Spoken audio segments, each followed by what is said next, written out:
Hello, everyone. Before we start, tell me where you're watching from. And if you've ever felt betrayed at work, stay with me because this story might sound familiar. I didn't get fired right away. That would have been too honest. First, they made me invisible. I joined that company when I was 28. Ambitious. Focused. The kind of employee who stayed late without being asked and answered emails on weekends without complaining. I believed hard work spoke for itself. For years, it did. I climbed my way up slowly. No shortcuts. No favors. Eventually, I became a department manager. A woman in management. And that's when I learned the rules were different. In meetings, my sentences were interrupted. My ideas were ignored until a man repeated them 5 minutes later and got praised for thinking outside the box. I told myself not to take it personally. I told myself results mattered more than opinions. And my results were solid. My team had the lowest error rate. Deadlines were always met. Clients asked for me by name. That made some people uncomfortable. Everything shifted when the new general manager arrived. His name was Mark. At first, he was polite. Too polite. The kind of man who smiles while measuring how much power he has over you. One afternoon, after a leadership meeting, he stopped me in the hallway. "You're very present," he said. "You might want to soften your approach." Soften. That's when I understood. The problem wasn't my performance. The problem was that I didn't make myself smaller. After that, things changed quietly. My authority started disappearing. Decisions were made without me. Instructions were given directly to my team, bypassing me entirely. Whenever I asked why, the answer was always the same. Strategic restructuring. One morning, I couldn't access a system I'd been using for years. No warning. No explanation. IT told me, management request. That night, for the first time, I felt real fear. Not panic. Not anger. Fear. Because I realized this wasn't random. Then came the betrayal. Someone I trained. Someone I defended. Someone I trusted. I found out through whispers. Never directly. She's too emotional. She can't handle pressure. The team feels uncomfortable around her. Lies. Carefully packaged lies. Mark called me into his office. The door closed behind me. He leaned back in his chair and lowered his voice.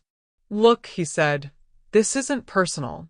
But some people upstairs feel you're not aligning with the new vision." New vision. That's what they call it when they want you gone without saying it. He suggested I step back.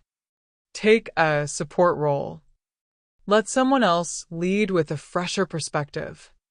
That someone was a man with half my experience and twice my confidence. I didn't argue. I didn't raise my voice. I nodded. That silence confused them. What they didn't know was that I had started documenting everything weeks earlier. Every removed access. Every bypassed approval. Every decision made without protocol. I copied emails.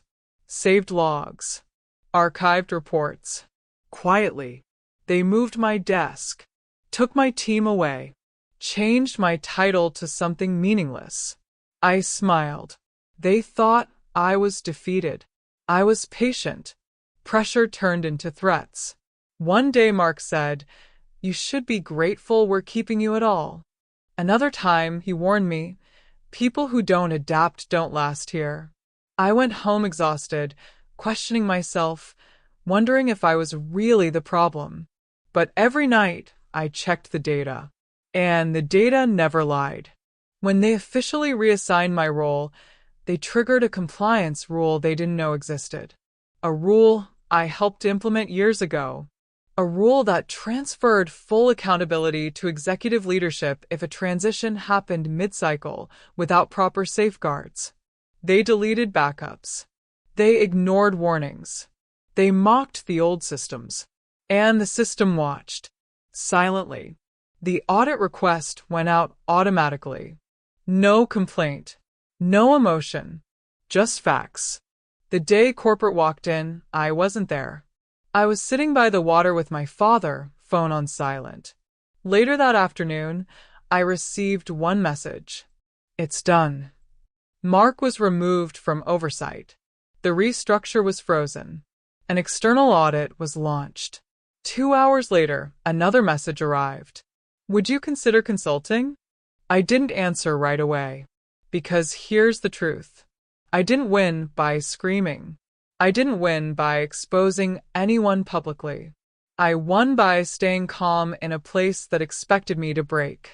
If you've ever been betrayed at work, if you've ever been underestimated, if you've ever been told to be quieter, softer, smaller, remember this. Silence isn't weakness. Sometimes it's strategy. So tell me, if you were in my place, would you go back? Or would you let them sit with what they lost? Drop your answer in the comments. I'm reading every one.